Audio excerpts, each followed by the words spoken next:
Hello guys, welcome back to the channel. In this video, I'm going to show you how to fix the failed attestation status error in Call of Duty Warzone on PC. This issue is usually related to BIOS settings, secure boot, TPM 2.0, virtualization settings, or outdated motherboard firmware.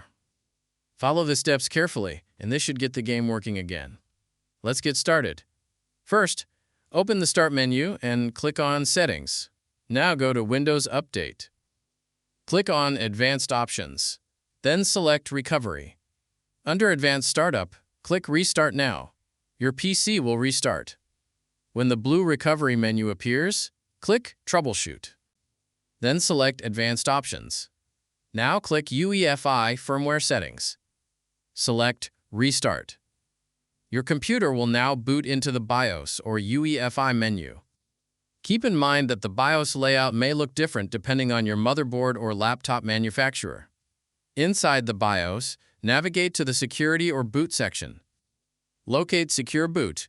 If Secure Boot is disabled, enable it. Make sure Secure Boot is fully enabled before continuing. While still in the BIOS, locate TPM 2.0 or PTT. The name may vary depending on your motherboard manufacturer. Make sure TPM 2.0 is enabled. This feature is required for Call of Duty's security and attestation checks. Once you've finished configuring the settings, select Save Changes and exit. Your computer will restart and boot back into Windows. Now launch Call of Duty Warzone and check if the failed attestation status error has been resolved.